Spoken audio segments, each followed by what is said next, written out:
The stars looked different this far from Earth. Captain Jake Morrison stood on the bridge of his ship, the horizon's edge, and stared out at the darkness. He had been exploring space for 20 years, but he had never seen anything like this. Strange lights danced in the distance, colors that shouldn't exist in the black emptiness of space. "Captain, we're picking up something big," said Amy Chen from her station. She was young, only 29, but she was the best language expert in the fleet. Her fingers moved quickly over the controls. "It's massive. Bigger than anything we've ever seen." Jake walked over to look at her screen. The shape that appeared made his breath catch. It wasn't like human ships, all metal and straight lines. This thing looked alive. It glowed with soft blue and purple lights that pulsed like a heartbeat. Crystal structures grew from its surface, and they sparkled like diamonds in the starlight. "Commander Rodriguez, what do you think?" Jake asked his first officer. Lisa Rodriguez had been with him for 8 years. She was tough, smart, and always thought about keeping the crew safe. Lisa frowned at the screen. "I think we should be careful, Captain. We don't know what that thing is or who built it. Could be dangerous." Before Jake could answer, the communication system came alive with a sound like wind chimes. Then, impossibly, a voice spoke in perfect English. "Human vessel Horizon's Edge, we greet you. We are the Xylothian Empire. We wish to meet you in peace." The bridge went silent. Everyone stared at the speakers. Jake felt his heart pounding. First contact with an alien species. This was what every explorer dreamed of, but it was also terrifying. "How do they know our language?" whispered Dr. Peter Grant, the ship's doctor. He was 55 and had seen a lot in his life, but this made his eyes go wide. "They've been listening to our radio signals," Amy said quickly. "They must have learned from them. These aliens are smart. Really smart." Jake made his decision. "Open a channel. Let's talk to them." He ignored Lisa's worried look. This was too important to run away from. The voice came back, and this time they could see where it came from. A hologram appeared in the center of the bridge. It showed a being that took Jake's breath away. She was tall, maybe 7 feet, with skin that seemed to shift colors like oil on water. She had 4 arms, long and graceful, and her eyes were huge and bright, like looking into deep pools of light. She wore robes that moved even though there was no wind. "I am Queen Xyrelia of the Xylothian Empire," she said. Her voice was soft but strong. "We have traveled the stars for 3,000 of your years. We have met many species, but we have never encountered humans before. You interest us greatly." Jake stepped forward. He tried to keep his voice steady. "I'm Captain Jake Morrison. We're honored to meet you, Your Majesty. We come in peace. We're explorers, not warriors." The Queen's skin shifted to a warm golden color. Amy whispered that her studies suggested this might mean pleasure or happiness in many alien cultures. "We know this about you," Xyrelia said. "We have studied your broadcasts, your music, your stories, your history. Humans are fascinating. You live such short lives, yet you burn so brightly. You feel so much. Would you meet with us face to face?" the Queen asked. "There is a small moon between our vessels. We could meet there under open sky. No tricks, no weapons. Just 2 species learning about each other." Lisa moved closer to Jake. "Captain, we should think about this. We don't know anything about them." "This could be a trap," Jake nodded. "You're right to be careful.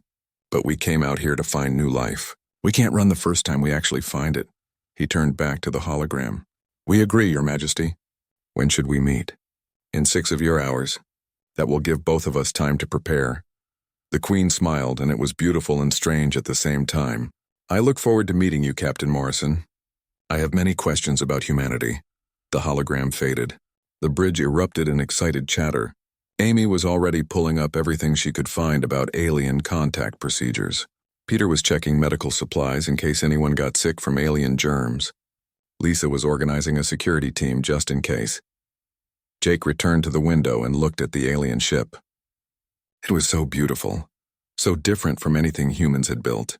He thought about his wife, Kate, who had died 2 years before he left on this mission. She would have loved this moment. She always believed humans would find friends among the stars. 6 hours later, Jake stood on the surface of the small moon. The ground was silver and smooth like glass. Above him, 2 ships hung in space like gods watching over their creation. He wasn't alone. Lisa stood beside him with 3 security officers. Amy was there with her translation computers, even though the aliens seemed to speak perfect English. Peter had his medical scanner just in case. The Xylothian ship sent down a beam of light and figures appeared in it. Queen Xyrelia stepped forward, even more impressive in person than in the hologram. Behind her came others of her kind, including an older male whose skin was dark blue and whose face looked serious and unhappy. "Captain Morrison," Xyrelia said, walking toward him. Up close, Jake could see that her skin didn't just change colors. It had patterns in it like moving art. "Thank you for your courage in meeting us." "Thank you for inviting us," Jake replied. He felt strange, talking to someone so alien yet so clearly intelligent and aware. "Your Majesty, may I ask why you wanted to meet humans?" "The galaxy is huge. Why us?" The Queen tilted her head, a gesture that seemed almost human. "Because you are different from any species we have encountered. You live for less than 100 years, yet you create such beauty. You know you will die, yet you love so deeply. You fight terrible wars, yet you also show incredible kindness. You are contradictions, Captain. Living puzzles. And I find that endlessly interesting." The blue male stepped forward. "I am High Chancellor Vornis, advisor to Queen Xyrelia. I must ask, what are human intentions in this sector of space? Do you come to conquer? To take resources?" Jake shook his head. "We come to explore and learn. Humans have only been in space for a short time. We're curious about what's out here. We want to make friends, not enemies." Vornis didn't look convinced, but Xyrelia's skin shifted to that golden color again. "I believe you, Captain. Come, let us sit and talk. I want to know everything about Earth and humanity, and perhaps you have questions for us as well." They sat on smooth stones that the Xylothians created from the moon's surface with some kind of technology. For hours they talked. Jake told them about Earth, about its blue oceans and green forests. He told them about human history, the good and the bad. He shared stories of human art and music and literature. Xyrelia listened to every word. Her skin changed colors constantly, showing emotions that Amy quietly recorded and tried to understand. The Queen seemed hungry for knowledge, asking questions that showed she really understood what Jake was saying. In return, Xyrelia told Jake about the Xylothian Empire. They had explored the galaxy for thousands of years. They had achieved near immortality through genetic changes made long ago. They lived in peace, having eliminated violence and war from their society. They had perfect order, perfect stability. But as she talked, Jake noticed something. There was a sadness in her voice when she spoke of her long life. When he mentioned human love and passion, her eyes grew bright with something that looked like longing. As the meeting ended and they prepared to return to their ships, Xyrelia took Jake aside. "Captain Morrison, would you be willing to meet again? There is so much more I wish to learn about humanity, about what makes you so alive," Jake nodded. "I'd like that, Your Majesty. I think we have a lot to learn from each other." The Queen smiled, and for a moment Jake saw something in her eyes that surprised him. It looked almost like hope. As he returned to his ship and watched the Xylothian vessel glow in the darkness, Jake wondered what he had started. This was supposed to be simple first contact, but something told him it was going to become much more complicated than that. Over the next 3 weeks, Jake and Queen Xyrelia met 7 more times. Each meeting lasted longer than the one before. They talked about everything. Jake brought pictures and videos from Earth, showing her mountains and oceans, cities and forests.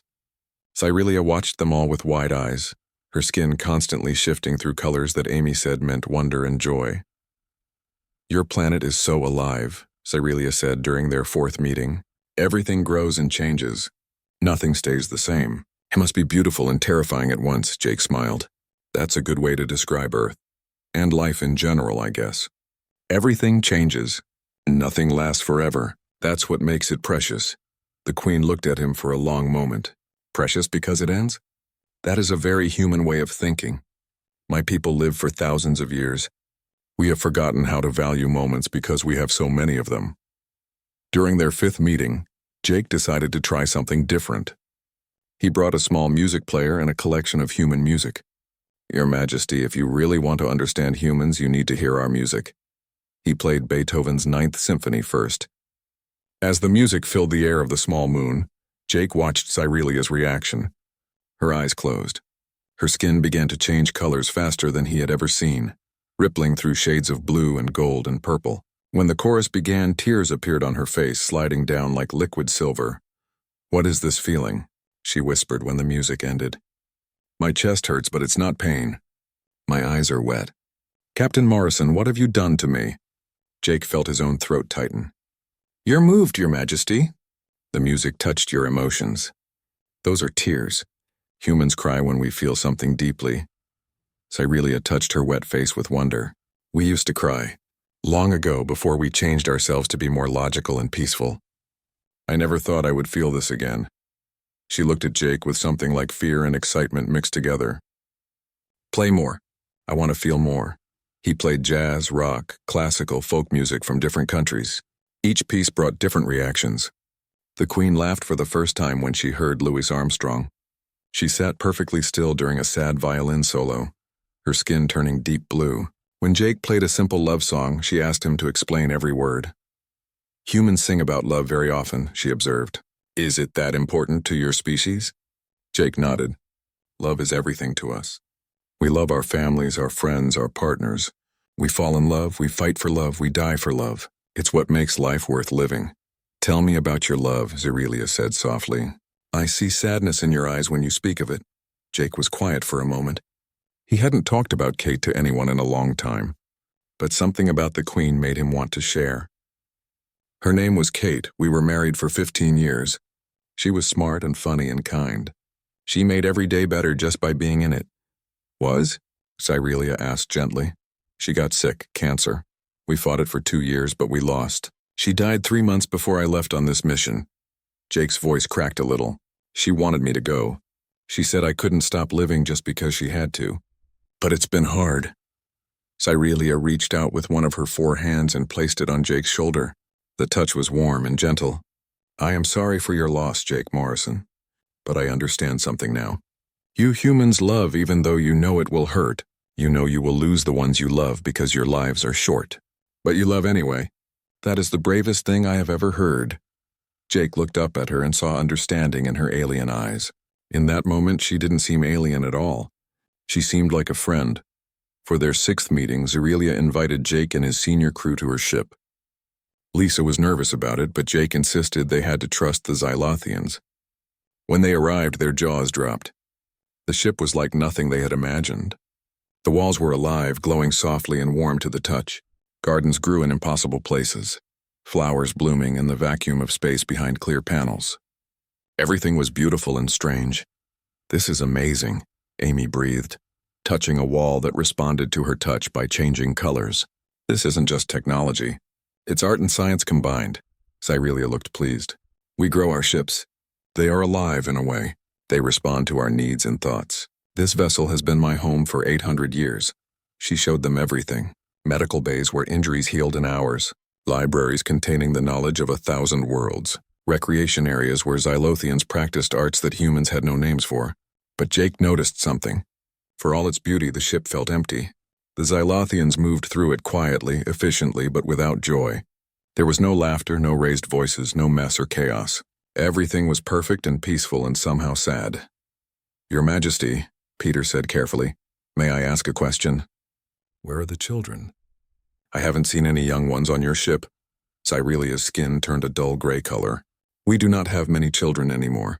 When you live for thousands of years, there is no urgency to reproduce. We have not had a child born in this sector in 50 of your years. Our population is stable but not growing. We are an old species, Dr. Grant, very old and very tired. The humans exchanged looks. Lisa whispered to Jake, that's sad. A civilization dying slowly because they forgot how to live. Later, Cyrelia asked to see the horizon's edge.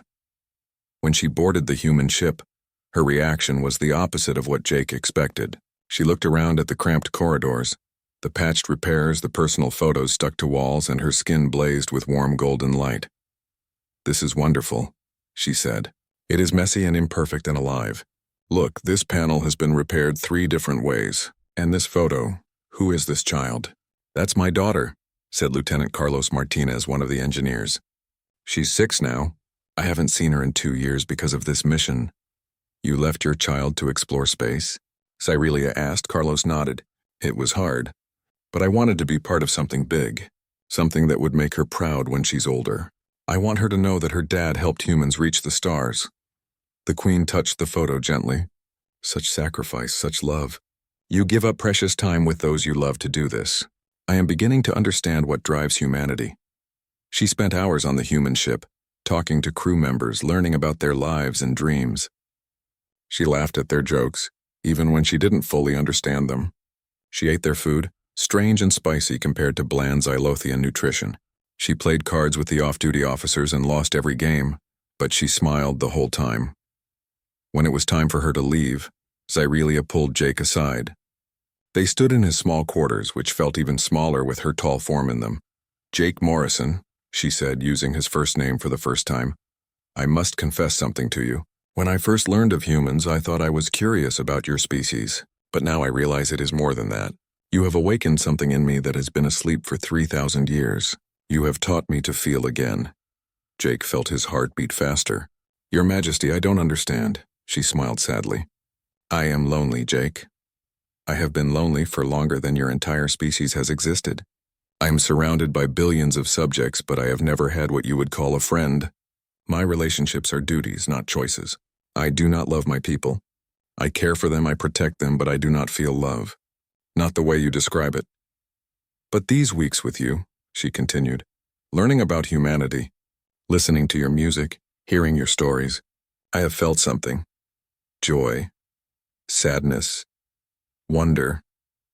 And when I am with you, I feel something even stronger, something I do not have a name for." Jake didn't know what to say. He had felt it too, a connection growing between them. But she was an alien queen and he was just a human captain. It was impossible. Before he could respond, an alarm sounded. Lisa's voice came over the speaker. "Captain, we have a problem. High Chancellor Vornis is demanding to speak with you. He sounds angry." When they reached the bridge, Vornis's hologram was waiting. His skin was dark red, which Amy said meant anger or aggression. "Queen Xyrelia, you have been on the human vessel for 6 hours. This is inappropriate. You must return to your ship immediately." Xyrelia's skin flashed with colors Jake had never seen before. "I am your queen, Chancellor. I decide what is appropriate. Your Majesty, the High Council is concerned. Your behavior has changed since meeting the humans. You laugh, you cry. You spend all your time with them. This is not fitting for a Xylothian queen." "Perhaps that is the problem," Xyrelia said quietly. "Perhaps I have been too much of a Xylothian queen and not enough of a living being." Vornis's image flickered with frustration. "I respectfully request that you limit your contact with the humans. They are influencing you in ways that could be dangerous." Xyrelia looked at Jake, then back at Vornis. "Request denied, Chancellor. I will continue to meet with Captain Morrison and his crew as I see fit." This conversation is over. The hologram disappeared. The bridge was silent. Finally, Lisa spoke. "Your Majesty, is this going to cause problems for you?" Xyrelia smiled, but it was a sad smile. "Perhaps. But for the first time in 3,000 years, I do not care about being proper and perfect.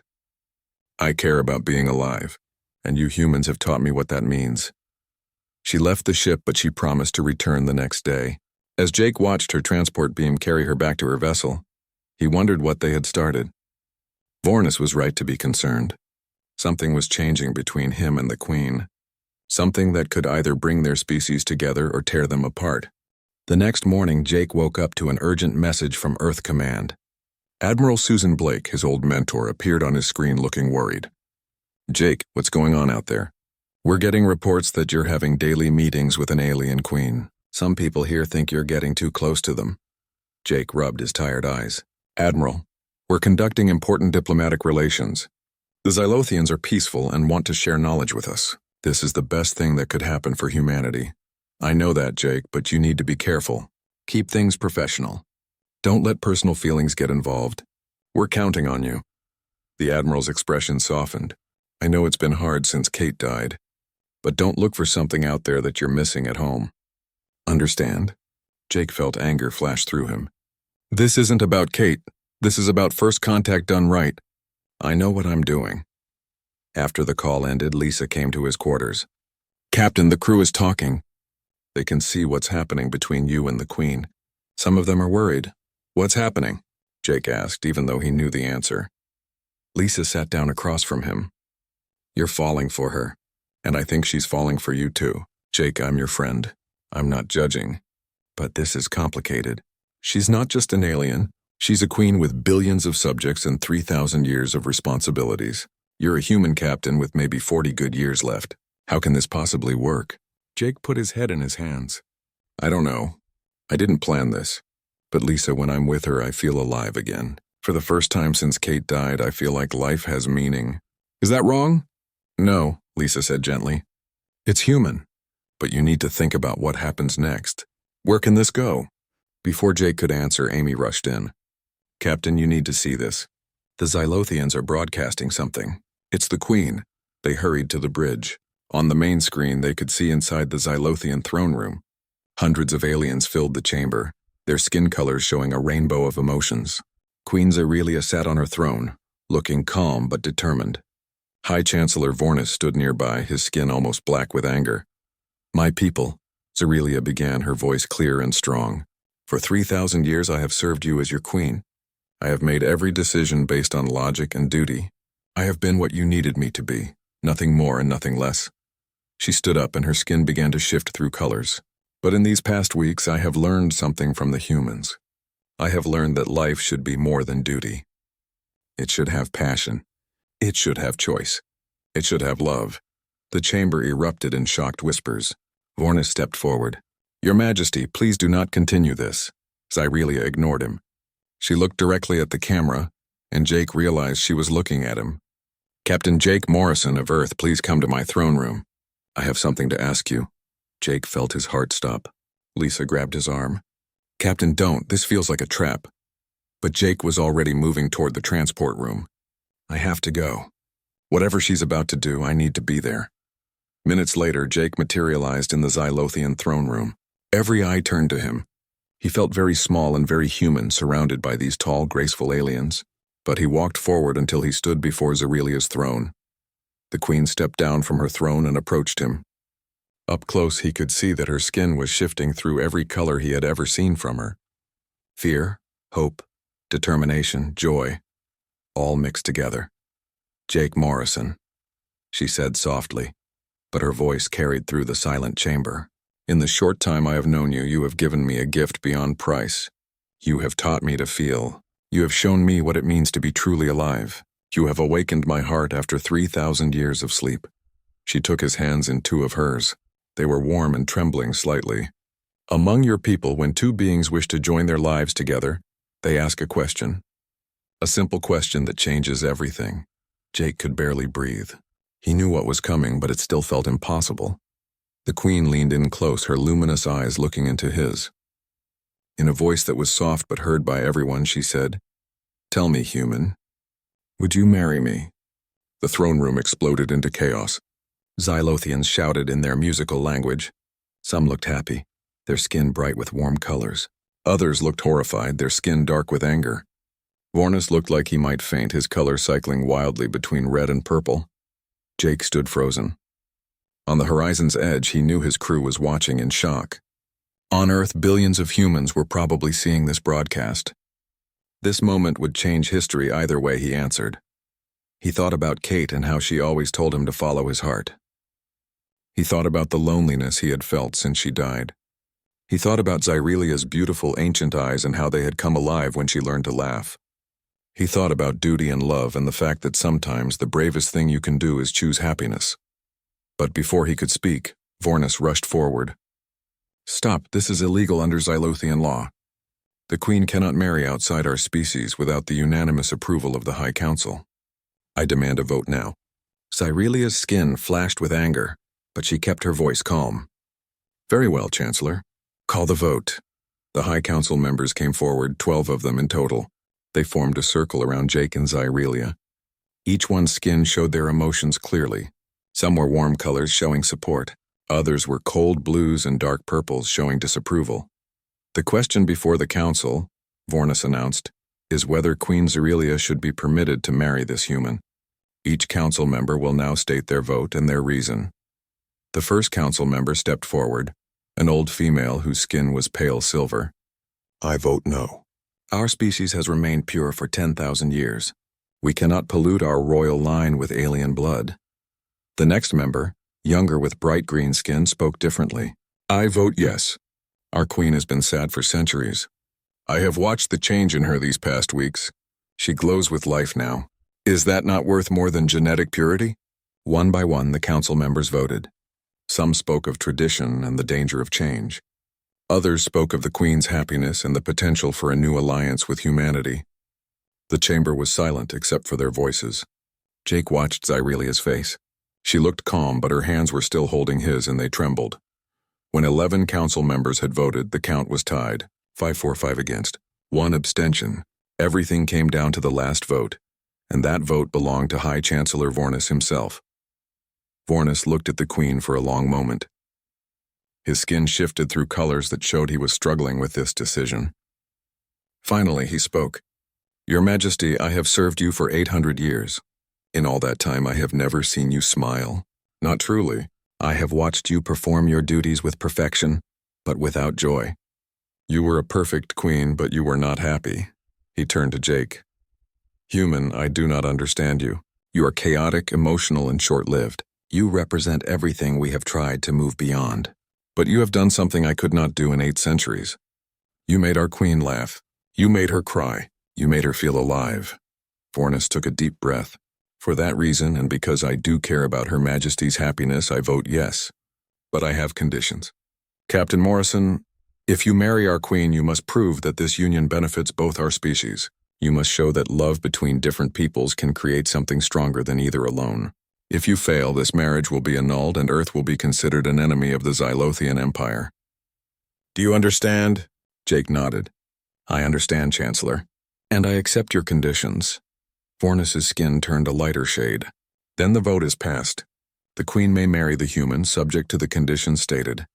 The throne room erupted again, this time with more cheers than protests. Xyrelia's skin blazed with golden light so bright it was almost painful to look at. She turned to Jake with tears streaming down her face.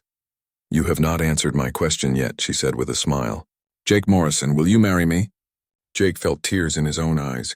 This was crazy. This was impossible. This was going to be the hardest thing he had ever done. But looking at Xyrelia, he knew there was only one answer he could give. "Yes," he said, his voice strong and clear. "Yes, I will marry you." Xyrelia pulled him into an embrace.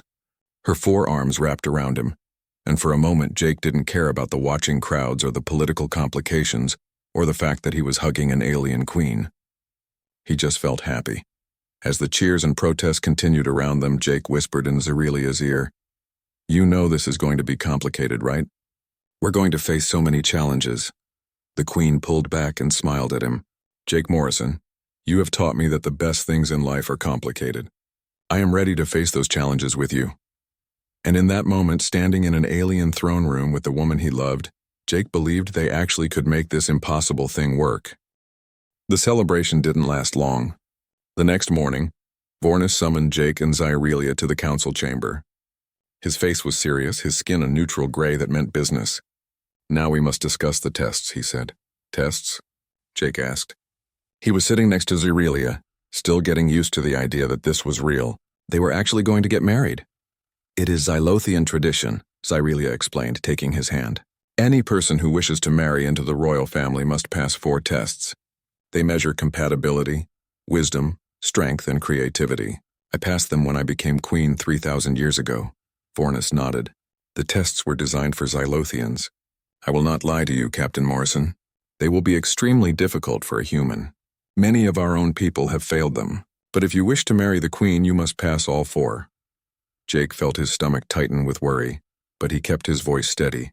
"When do we start?" "Tomorrow," Vornis said. "The first test is mental. You must join minds with the Queen through our telepathic link. If your minds are truly compatible, you will succeed. If not, the connection will break, and you will fail." Back on the horizon's edge, Jake's crew gathered to help him prepare. Amy had researched everything she could find about Xylothian telepathy. Peter had checked Jake's brain scans to make sure he was physically capable of attempting the link. Lisa just looked worried. "Captain, humans aren't telepathic," Amy said nervously. "Our brains don't work that way. The Xylothians have special organs that let them share thoughts. You don't have those organs, but there might be a way," Peter added. "Humans do have some ability to connect with each other on a subconscious level. Empathy, intuition, that sort of thing. If you can open your mind completely and trust Xyrelia, you might be able to make it work. It won't be the same as Xylothian telepathy, but it might be enough." The next day, Jake entered the testing chamber. It was a round room with walls that glowed softly. Cyrelia was already there, sitting cross-legged on the floor. She looked nervous, her skin shifting between blue and green. "I am afraid," she admitted as Jake sat down across from her. "What if this does not work? What if our minds cannot connect?" Jake took her hands. "Then we'll figure something else out. But let's try first." "I trust you." They closed their eyes. Cyrelia began to hum softly, a sound that made Jake's bones vibrate. He felt something touch his mind, gentle at first, like a whisper. Then it grew stronger. He gasped as Zyrelia's thoughts began to flow into his mind. He saw her memories. 3,000 years of life flashed before him. He felt her loneliness, centuries of it, like an ocean of sadness. He felt her joy when she first heard human music. He felt her love for him, warm and bright and terrifying in its intensity. And she saw his memories too. His childhood on Earth, his years in the military, his wedding to Kate, the pain of watching Kate die, his decision to go to space because staying on Earth hurt too much, his growing feelings for Cyrelia, and his fear that he was betraying Kate's memory. It was the most intimate thing Jake had ever experienced. More intimate than any physical touch. They knew each other completely now. Every secret, every fear, every hope. When they finally opened their eyes, they were both crying. Vornis, who had been watching, bowed his head. "You have passed the first test. Your minds are compatible, more than compatible. I have never seen such a strong connection, not even between two Xylothians." The second test came 3 days later. Jake was brought to a council room where a complex problem was presented to him. 2 Xylothian colonies were fighting over the rights to a rare resource. Each colony had valid claims. Each colony refused to compromise. The dispute had lasted for 50 years with no solution. "Solve this," Vornis said. "Show us that you have the wisdom to navigate Xylothian politics." Jake studied the problem for hours. The Xylothian approach had been purely logical, trying to determine who had the stronger legal claim. But Jake thought about it differently. He had learned from his time with Cyrelia that the Xylothians had forgotten how to understand emotion and compromise. "The problem isn't about the resource," Jake finally said. "It's about pride. Each colony feels disrespected by the other. They're not fighting over the resource anymore. They're fighting because neither wants to lose face." He proposed a solution where both colonies would share the resource equally, but each would be given an honorary title recognizing their historical claims. It wasn't about logic.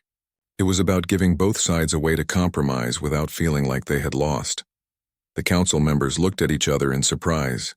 One of them contacted the colonies, and within hours both agreed to Jake's proposal. A 50-year dispute was solved in a single day. "Remarkable," Vornis said. His skin had shifted to a warm orange, which Amy later told Jake meant respect. "You have passed the second test. Your human understanding of emotion has given you wisdom that pure logic could not achieve." The third test was physical and brutal. Jake was taken to a harsh planet where the Xylothians trained their military. He would have to survive there for 7 days with only basic supplies. The planet had extreme temperatures, dangerous animals, and toxic plants. "This test has killed Xylothians," Cyrelia said, holding Jake tightly before he left. "Please be careful." "I cannot lose you now." Jake kissed her forehead. "I'll come back. I promise." The 7 days were the hardest of Jake's life. The heat during the day was unbearable, and the cold at night felt like it would freeze his bones. He was attacked by creatures that looked like a mix between wolves and lizards. He ate plants that made him sick. He fell and injured his leg badly on the 3rd day, but Jake had been a soldier before he became an explorer. He knew how to survive. He built shelter from rocks and plants. He made traps for the animals and learned which plants were safe to eat.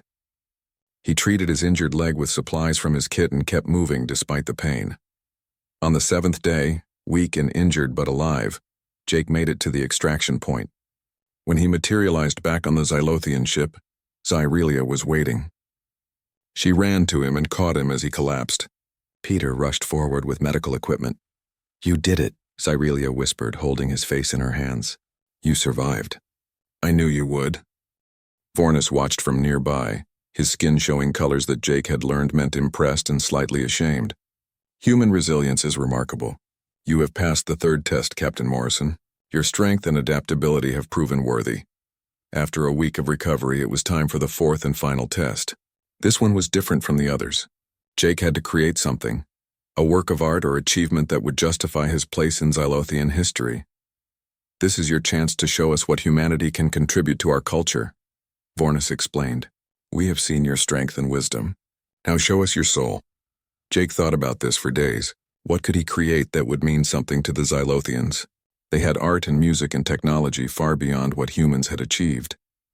What did humans have that they didn't? Then he realized the answer. Humans had something the Xylothians had lost. Humans had passion. Humans had emotion. Humans had the ability to feel deeply and express those feelings through art. Jake worked with his crew to create a multimedia presentation. It told the story of humanity from the beginning to now. It used paintings and photographs, music and poetry, film clips and recordings of great speeches. It showed human war and human peace, human cruelty and human kindness. It showed everything that made humans both terrible and wonderful. The presentation was shown in the Great Hall of the Xylothian ship. Thousands of aliens attended, including the full High Council. Jake stood on stage, his heart pounding, and began to narrate the story of his species. He showed them cave paintings made by humans 40,000 years ago. He played them Mozart and Bob Dylan and traditional songs from every continent on Earth. He read them poetry by Maya Angelou and Pablo Neruda. He showed them footage of the moon landing and clips from movies that had made humans laugh and cry for generations. As he presented, Jake watched the Xylothians' reactions. Their skin colors changed constantly. Some wept openly, something they hadn't done in centuries. Others laughed at the comedy clips. Many sat in stunned silence, overwhelmed by the raw emotion in every piece of human art. Jake ended with a simple song, one his mother had sung to him as a child. He sang it himself, his voice rough and imperfect compared to Xylothian musical perfection, but it was honest and filled with love. When he finished, the hall was silent. Then Xyrelia stood up and began to clap. It was a human gesture, one she had learned from Jake. One by one, the other Xylothians joined her. Soon the entire hall was clapping, this alien species adopting a human tradition to show their appreciation. Vornis came to the stage. His skin was bright gold, the color of deep respect.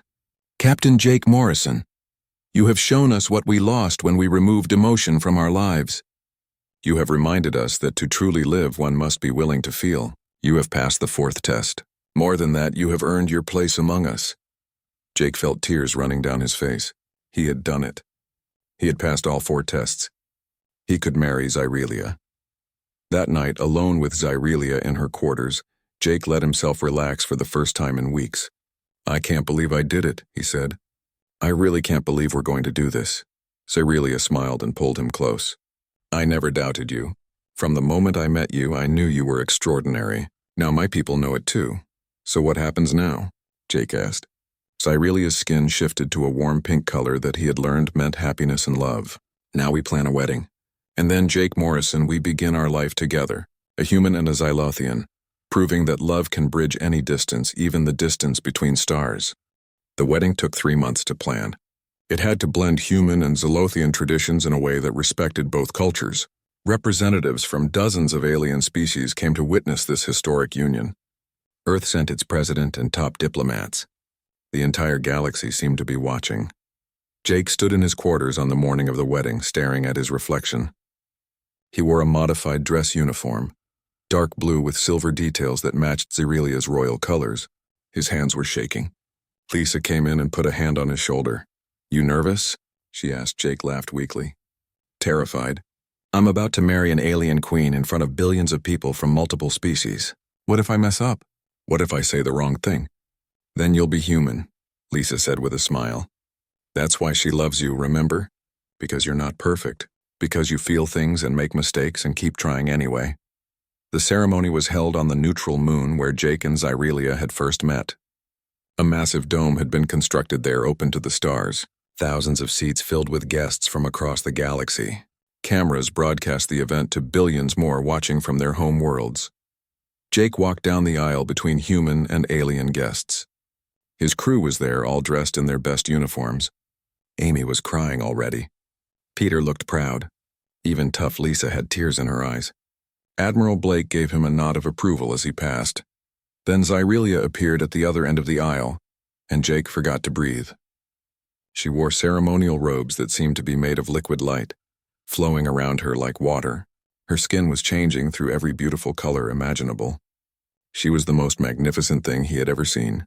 They met in the center under the stars and took each other's hands. A human chaplain and a Xylothian elder stood together to perform the ceremony. "We are gathered here," the chaplain began, "to witness something that has never happened before, a union between two species, two worlds, two very different ways of life, but also a union between two hearts that beat as one." The Xylothian elder spoke next in their musical language, and translators broadcast the words. "In our 3,000 years of space travel, we have learned that life takes many forms. Today we learn that love does too. We celebrate not just a marriage, but a bridge between stars." Jake and Xyrelia said their vows, first in English, then in Xylothian. Jake promised to love and honor her, to stand by her side through whatever challenges came. Xyrelia promised to cherish every moment they had together, to never take their time for granted. When it came time to exchange rings, Jake pulled out a simple gold band, the traditional human wedding ring. His hands were still shaking as he slipped it onto one of Xyrelia's 4 hands. "With this ring," he said, his voice breaking with emotion, "I promise to love you for as long as I live." Xyrelia smiled, tears streaming down her face. She reached out and touched Jake's wrist. A warm glow spread from her fingers, and when she pulled her hand away, a living band of light wrapped around his wrist. It pulsed softly with her heartbeat. "This is a piece of my life force," she said. "It will glow as long as my heart beats. You will carry a part of me wherever you go, and I promise to love you, Jake Morrison, for all the time we are given, however long or short that may be." The chaplain and elders spoke together. "By the power vested in us by Earth and the Xylothian Empire, we now pronounce you married. Jake Morrison, you may kiss your bride." Jake pulled Xyrelia close and kissed her. The dome erupted in cheers from a dozen different species, each celebrating in their own way. Human applause mixed with Xylothian harmonic singing and the whistles and chirps of other aliens. It was chaotic and beautiful and perfect. The reception was unlike anything the galaxy had ever seen. Human jazz bands played alongside Xylothian crystal orchestras. Earth food was served next to alien delicacies. Jake watched in amazement as High Chancellor Vornis tried his first pizza and declared it surprisingly acceptable. The highlight of the reception came when Lisa and Vornis danced together. It started as a joke, but soon everyone was watching as the tough human commander and the serious Xylothian chancellor moved across the floor, laughing and talking. That moment became famous across the galaxy, a symbol of the friendship growing between their peoples. Amy gave a toast that made everyone laugh and cry. "I'm a language expert," she said, "and I've learned that love is the one language that doesn't need translation. Captain Morrison and Queen Xyrelia have shown us that. Here's to them, and to the future they're building for all of us." But the celebration was cut short 2 weeks later when news arrived of a new threat. The Chthonian Horde, a hostile alien faction, was attacking both human and Xylothian territories. They saw the new alliance as a threat to their own expansion plans. Jake found himself in a war room with Xyrelia, Vornis, and human military leaders. Admiral Blake was there via hologram from Earth. "We need to respond together," she said. "This is the first test of your alliance." Jake studied the tactical data. The Chthonians were numerous and aggressive, but they relied on brute force. They weren't strategic. "What if we combined our strengths?" he suggested. "Human unpredictability and Xylothian technology. They won't expect that." Over the next weeks, humans and Xylothians worked together to design a defense. Human pilots flew Xylothian ships enhanced with Earth weapon systems. Xylothian strategists learned human tactics. The crew of Horizon's Edge served as liaisons, teaching both sides how to work together. When the Chthonians attacked a human colony, the combined fleet was ready. Jake commanded from Xyrelia's flagship. It felt strange to be in battle with his wife beside him, but she insisted on being there. "We are partners in all things now," she said, "including this." The battle was fierce but short. The Chthonians expected easy prey. Instead, they found a coordinated force that fought with both human courage and Xylothian precision. Human ships darted in and out, causing chaos, while Xylothian vessels held the line with their superior shields. The enemy retreated in confusion. More importantly, humans and Xylothians had fought side by side. They had saved each other's lives. Lisa pulled a wounded Xylothian soldier from a damaged ship. A Xylothian medic used their advanced healing technology to save Peter when he was injured. Bonds were formed in battle that no amount of diplomacy could have created. After the battle, both societies began to change in unexpected ways. Young Xylothians, inspired by human passion and creativity, started questioning the rigid structures of their society. They began writing poetry again. They formed music groups. They even started having children again, no longer content with endless life without meaning. Humans, in turn, learned from Xylothian patience and long-term thinking. Earth's government started planning not just for decades, but for centuries. Human scientists collaborated with Xylothian experts, making breakthroughs neither species could have achieved alone. Jake and Xyrelia worked tirelessly to nurture this growing friendship. They established cultural exchange programs.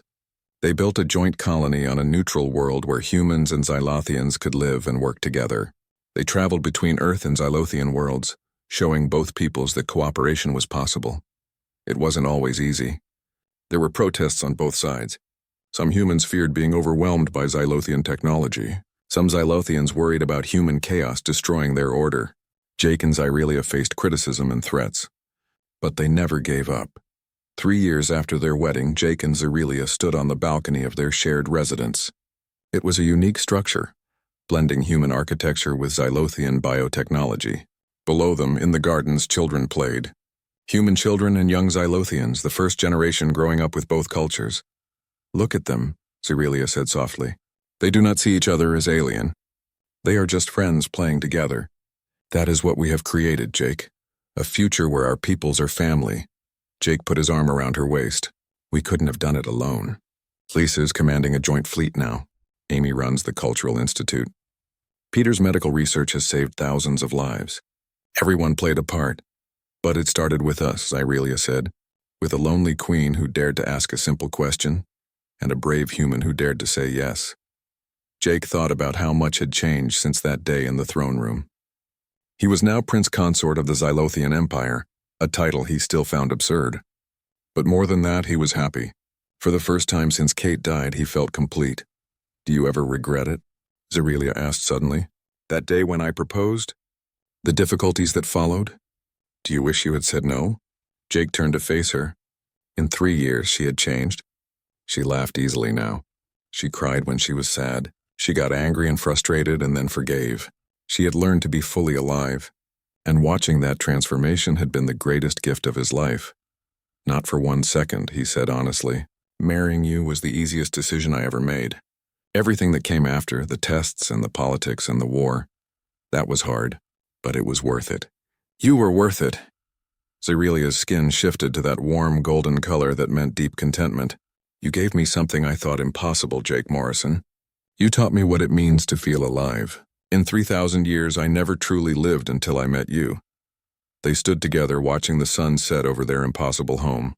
Behind them, 2 civilizations were learning to become one, not by erasing their differences, but by celebrating them, not by choosing one way over the other, but by finding a new way together.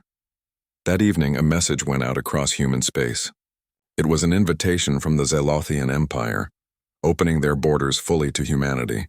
They wanted to learn more from these strange, passionate, brilliant creatures who had taught an ancient queen how to live again. The message ended with a simple statement that would become famous throughout the galaxy.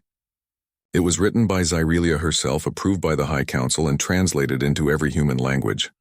"We have traveled the stars for 3,000 years. We have met countless species and seen wonders beyond imagination. But we never truly understood what it meant to live until we met humanity. You taught us that life is not about how long you exist, but about how deeply you feel. You showed us that love is stronger than logic, that passion is more valuable than perfection, that connection matters more than control. Welcome to the wider galaxy, humans. We have much to learn from each other."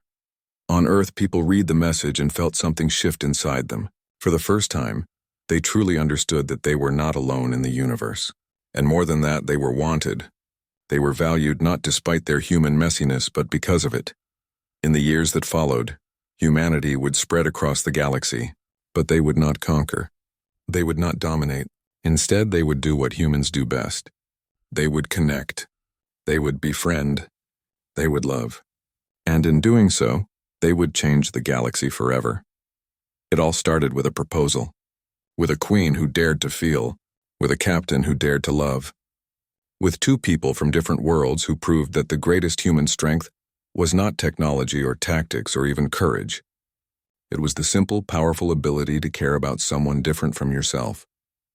Years later, when historians wrote about this time, they would call it the Great Connection. The moment when humanity joined the galactic community not as conquerors or servants, but as equals and friends. They would say it began with advanced technology or clever diplomacy. But those who were there knew the truth. It began with a question asked in a throne room. "Tell me, human, would you marry me?" And it continued with an answer that changed everything. Yes. That night, as Jake and Zyrelia prepared for sleep in their impossible home that bridged two worlds, Jake thought about how far they had come. From strangers meeting on a moon to partners leading two civilizations into a new future. "What are you thinking about?" Zyrelia asked, seeing the thoughtful look on his face. "Kate," Jake said honestly, "she would have loved you. She always believed we would find friends among the stars." "She was right." Zyrelia took his hand. "Tell me about her. I want to know everything about the woman who loved you first." So Jake did. He told stories late into the night, and Zyrelia listened with her full attention. Because that was what love meant. Understanding where someone came from, honoring what made them who they are, accepting all of them past and present. And in the morning they would wake up and continue building their impossible dream. A universe where humans and aliens worked together, where differences were celebrated, not feared, where love in all its forms was recognized as the most powerful force in existence. It was not always easy. But as Jake had learned from both Kate and Zyrelia, the best things in life never are. The best things require courage, sacrifice, and above all, the willingness to open your heart to someone different from yourself. That was humanity's greatest gift to the galaxy. Not their technology or their tactics, but their endless, hopeful, magnificent capacity to love.